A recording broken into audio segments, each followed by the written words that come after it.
Hi பா, எல்லாம் எப்படி இருக்கீங்க? இன்னைக்கு நம்ம செரின் வீட்டு சாப்பாடில் ஒரு சூப்பரான நான்வெஜ் லஞ்ச் மெனு பண்ண போகிறோம். எல்லாருக்குமே ரொம்ப பிடிச்ச மெனுவாகவே இருக்கும் இது. ஏன்னா மீன் குழம்பு, அதுக்கப்புறமா பார்த்தீங்கன்னா நண்டு மசாலா, ரெண்டுமே எல்லாருக்குமே ரொம்ப பிடிச்சது தான். நிறைய பேர் நண்டு மசாலா என்கிட்ட கேட்டுகிட்டே இருந்தீங்க. அவங்க ரொம்ப நாளாக கேட்டதுனால நம்ம செரின்ஸ் கிச்சனில் போட்டிருக்கோம். அதை அவங்க பார்க்கலன்னு நினைக்கிறேன். சரி, நம்ம செரின் வீட்டு சாப்பாடில் போட்டால் நீங்கள் பார்ப்பீங்க அப்படின்றதுக்காக நண்டு மசாலா, மீன் குழம்பு, ரசம், அப்புறம் சாதம், இதுதான் இன்றைக்கி நம்ம கிச்சனில் மெனு பண்ண போகிறோம். முதல்ல நம்ம மீன் குழம்பு செஞ்சிடலாம்.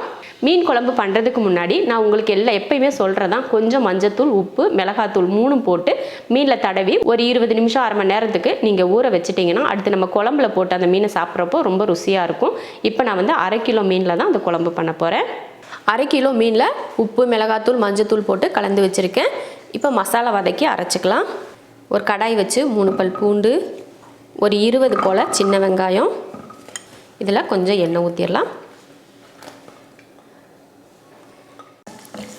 இதை வதக்கிடலாம். வெள்ளை பூண்டு வெங்காயமும் ஓரளவுக்கு வதங்கட்டும், அப்புறமா மற்றதை சேர்த்துக்கலாம். அடுத்து 2 தக்காளி,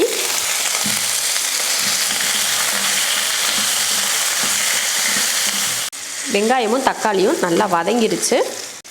இதில் இன்ஸ்டன்ட் மீன் குழம்பு மசாலா 50 கிராம் சேர்த்துக்கிறேன். நீங்கள் எந்த கடையில் நீங்கள் என்ன மீன் குழம்பு மசாலா வாங்கினாலும் பரவாயில்ல, அதை இதே மெத்தடில் நீங்கள் சேர்த்துக்கோங்க. நான் வந்து 50 கிராம் சேர்த்துக்கிட்டேன். சரி, இதை நல்லா வதக்கிடுவோம். அவ்வளோதான். இப்போ அடுப்பு ஆஃப் பண்ணிடலாம். ரொம்ப நேரம் வறுத்து கருக விட்டுறக்கூடாது. இந்த மாதிரி நல்லா மெதுவாக லைட்டாக அந்த சிம்மில் வச்சே வதக்கிட்டு அடுப்பை ஆஃப் பண்ணிக்கணும். அவ்வளோதான். இதை நல்லா ஆறட்டும். அதுக்கப்புறமா நம்ம குழம்ப தாளித்து விட்டுறலாம். மசாலா வதக்குனது ஆறிடுச்சு. இப்போ ஒரு மிக்ஸி ஜாரில் மாற்றி அரைச்சிக்கலாம்.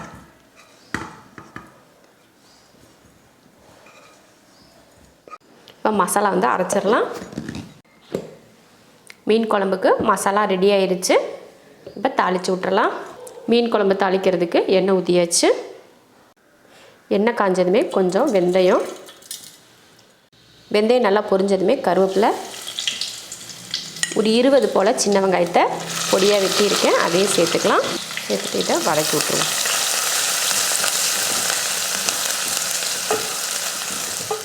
வெங்காயம் நல்லா வதங்கினதுக்கப்புறம் ஒரு 4-5 போல் பூண்டு பழம் இந்த மாதிரி சின்னதாக வெட்டியிருக்கேன், அதையும் சேர்த்துட்டு வதக்கிடலாம். பார்த்திங்கன்னா வெங்காயம், வெள்ளை பூண்டு நல்லா கலர் மாதிரி வதங்கிருச்சு. இந்த டைமில் நம்ம அரைச்சி வச்சுருக்கோம் இல்லையா மசாலா, அதையும் சேர்த்துடலாம்.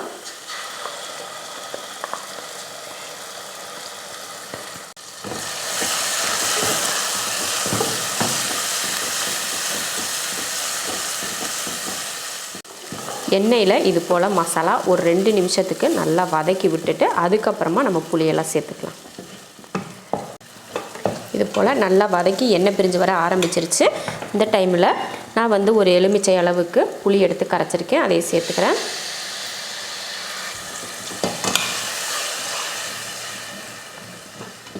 இப்போ குழம்புக்கு தேவையான தண்ணி சேர்த்துடலாம்.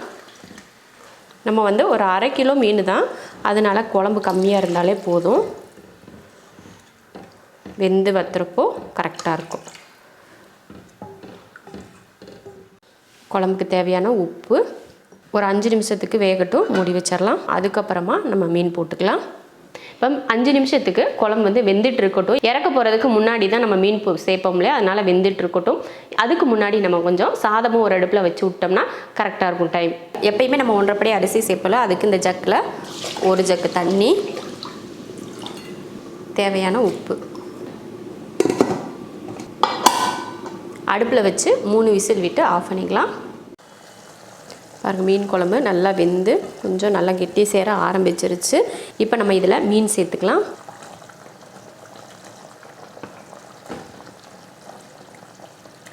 மீன் சேர்த்ததுக்கப்புறமா லைட்டாக மட்டும் இந்த மாதிரி கலந்து விடணும். போட்ட உடனே இப்படி லைட்டாக கலந்து விடுறது மட்டும்தான். அதுக்கப்புறமா நம்ம கலந்து விடக்கூடாது, மீன் வந்து உடஞ்சி போயிடும். அதனால் மூடி வச்சிடலாம். நல்லா ஒரு கொதி வரட்டும். அதுக்கப்புறமா அடுப்பை சிம்மில் வச்சுக்கலாம். பார்த்திங்கன்னா நல்லா கொதிக்க ஆரம்பிச்சிருச்சு. இப்போ அடுப்பை சிம்மில் வச்சுட்டு மூடி வச்சிடலாம்.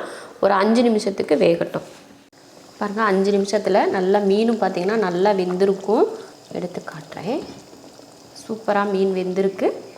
அதே சமயம் பார்த்திங்கன்னா நல்லா எண்ணெய் பிரிஞ்சு வரவும் ஆரம்பிச்சிருச்சு. பார்த்திங்களா, இப்போ வந்து இறக்கிடலாம். உங்களுக்கு இதுக்கு மேலே கொஞ்சம் தாளித்து ஊற்றணும் அப்படின்னு தோணுச்சுன்னா கொஞ்சம் வெந்தயமும் கருவேப்பிலையும் போட்டு தாளித்து ஊற்றி மூடி வச்சிட்டிங்கன்னா அப்படியே மீன் குழம்பு மனம் கம்மன்னு இருக்கும்.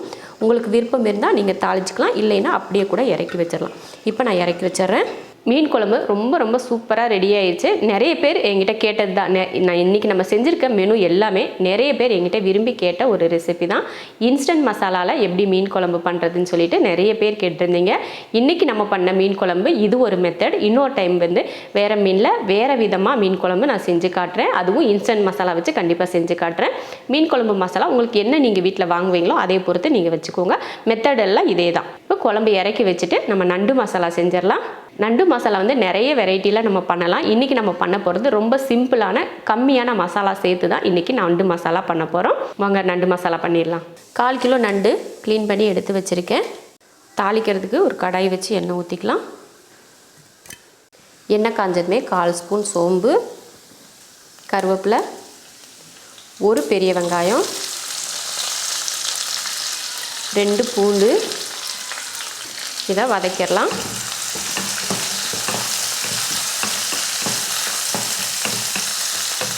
வெங்காயம் பார்த்திங்கன்னா நல்லா வதங்கிருச்சு. இந்த டைமில் ஒரு தக்காளி, சின்ன தக்காளியாக ஒரு தக்காளி, கொஞ்சம் மல்லித்தலை,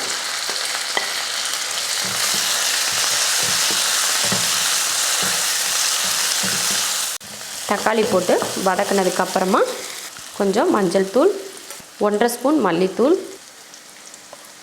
1/2 ஸ்பூன் அளவுக்கு மிளகாத்தூள் போட்டு கலந்து விட்டுருவோம்.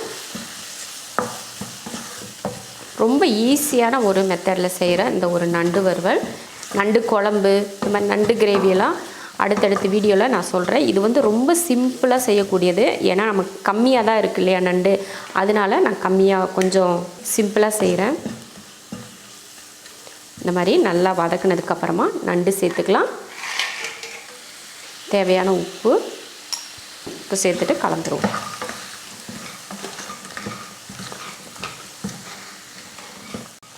இந்த மாதிரி மசாலா கூட இந்த நண்டை இந்த மாதிரி கலந்து விட்டுக்கிட்டு அதுக்கப்புறமா தண்ணி சேர்த்துக்கணும். இப்போ தண்ணி ஊற்றிடலாம். நண்டு முங்குற அளவுக்கு தண்ணி ஊற்றிக்கிட்டால் போதும். அவ்வளோதான், தண்ணி ஊற்றியாச்சு. இப்போ மூடி வச்சிடலாம். மூடி வச்சு அந்த தண்ணி வத்துற வரைக்கும் வேகட்டும். பாருங்கள், கிட்டத்தட்ட ஒரு 10 நிமிஷம் கிட்ட வெந்திருக்கும். நல்லா தண்ணியெலாம் வற்றி நல்லா கிரேவி பக்குவத்துக்கு வந்துருச்சு. இப்படியே எடுத்து நீங்கள் சாதத்தில் பிசைஞ்சு சாப்பிட்றதுக்கு எடுத்துக்கிட்டிங்கனாலும் நல்லாயிருக்கும். இல்லை இதை விட இன்னும் கொஞ்சம் வத்தட்டும், நல்லா அந்த மசால் வந்து நண்டோட ஒட்டி இருந்தால் நல்லாயிருக்கும்னு நினச்சிங்கன்னா இன்னும் கொஞ்சம் நேரமாக நம்ம வந்து வதக்கி விடலாம். நான் வந்து இன்னும் கொஞ்சம் வத்த வைக்கணும். அதுக்காக இப்போ கொஞ்சம் கடைசியாக இறக்க போகிறது கொஞ்சம் முன்னாடி மிளகுத்தூள் தூவிக்கலாம். நம்ம மிளகுத்தூளெல்லாம் தூவிட்டு கொஞ்சம் நேரம் வதக்கி எடுக்கிறதுக்கு டைம் வந்து கரெக்டாக இருக்கும். மிளகுத்தூள் வந்து நீங்கள் போட்டிங்கன்னா ரொம்ப நல்லது. ஏன்னா சளி, இருமல் இந்த மாதிரிலாம் இருந்துச்சு, தொண்டையிலலாம் ஒரு மாதிரி கரகரப்பாக இருக்குது, சளி அடைச்சிருக்க மாதிரி இருக்குன்னா இந்த மாதிரி நண்டில் நீங்கள் நண்டு செஞ்சு கண்டிப்பாக சாப்பிட்டிங்கன்னா சீக்கிரமாக குணமாயிரும். ரொம்ப நல்லது நண்டு சாப்பிட்றது இந்த கிளைமேட்டுக்கு. பார்த்திங்களா, நம்ம கிளற நல்லா இருக்கிற அந்த தண்ணியுமே நல்லா வற்றி வந்துச்சு. பார்த்திங்களா, ரொம்ப நேரம்லாம் வேக தேவையில்லை. ஒரு 10லேருந்து ஒரு 12 நிமிஷம் கிட்ட நண்டு வேக வச்சுக்கிட்டாலே போதும். நண்டு வந்து நல்லா வெந்துடும். மேலே இருக்க ஓடு வந்து வேகாத மாதிரி கொஞ்சம் கடிமனாக தான் இருக்கும். ஆனால் உள்ளே இருக்கிற அந்த சதையெல்லாம் பார்த்திங்கன்னா நல்லா வெந்திருக்கும். அவ்வளோதான், சூப்பரான ஒரு நண்டு மசாலா நல்ல மிளகு மணத்தோட காரசாரமாக ரெடி ஆயிடுச்சு. நல்ல நண்டு மசாலா பொறுத்த வரைக்கும் நல்ல காரசாரமாக இருக்கணும் சாப்பிட்றதுக்கு, அப்போ தான் நல்லாயிருக்கும். அருமையாக ரெடி ஆகிடுச்சு பாருங்கள். இப்போ அடுப்பை ஆஃப் பண்ணிடலாம். கடைசியாக இந்த மிளகுத்தூள் போட்டு கிளறினதுமே அந்த நண்டோட மசாலாவோட அந்த கலர் எவ்வளோ சூப்பராக மாறிடுச்சு பாருங்கள். ரொம்ப நல்லாயிருக்கும் இந்த மாதிரி நண்டு மசாலா செஞ்சிங்கன்னா. அதுவும் சிம்பிளாக செய்யக்கூடிய நண்டு மசாலா, அதாவது நமக்கு சமைக்கவே தெரியாது அப்படின்னு நினச்சா கூட அவங்க கூட இந்த நண்டு மசாலா செய்யலாம். அவ்வளோ ஈஸியாகவும் அதே சமயம் ருசியாகவும் செஞ்சுருக்கோம். இப்போ நண்டு மசாலா இறக்கிட்டு ரசம் செஞ்சுக்கலாம். ரசத்துக்கு புளி எடுத்து கரைச்சி வச்சுருக்கேன். இதில் 2 தக்காளி போட்டு கரைச்சிக்கலாம். 1/2 ஸ்பூன் மிளகு, 1/4 ஸ்பூன் சீரகம், ஒரு 5லேருந்து 6 போல் வெள்ளைப்பூண்டு. இப்போ இதை தட்டிடலாம். ரசத்துக்கு தட்டி எடுத்தாச்சு. புளியும் தக்காளியும் கரைச்சி எடுத்துட்டோம். இப்போ தாளித்து விட்டுறலாம். ஸ்டவ் ஆன் பண்ணி ரசம் தாளிக்கிறதுக்கு கொஞ்சம் எண்ணெய் காஞ்சதுமே கொஞ்சம் கடுகு உளுந்து, பொரிஞ்சதுமே கொஞ்சம் கருவேப்பிலை, பெருங்காயத்தூள்,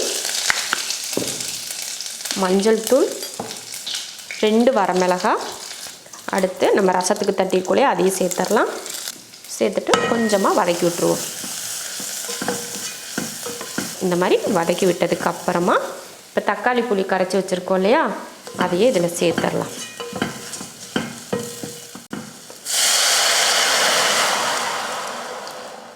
புளிப்பு எந்த அளவுக்கு தேவைன்னு பார்த்துட்டு தண்ணி ஊற்றிக்கலாம். புளிப்பு காரம்லாம் கரெக்டாக இருக்கான்னு பார்த்துட்டு தண்ணி சேர்த்துட்டு கொஞ்சம் மல்லித்தலை, தேவையான உப்பு, அவ்வளோதான். லைட்டாக கொதித்து வரட்டும், அதுக்கப்புறமா இறக்கிக்கலாம். ரசத்துக்கு லைட்டாக கொதிக்க ஆரம்பிச்சிருச்சு பாருங்கள். இந்த மாதிரி நுரக்கட்டி கொதிக்க ஆரம்பித்த உடனே அடுப்பை ஆஃப் பண்ணிடணும்.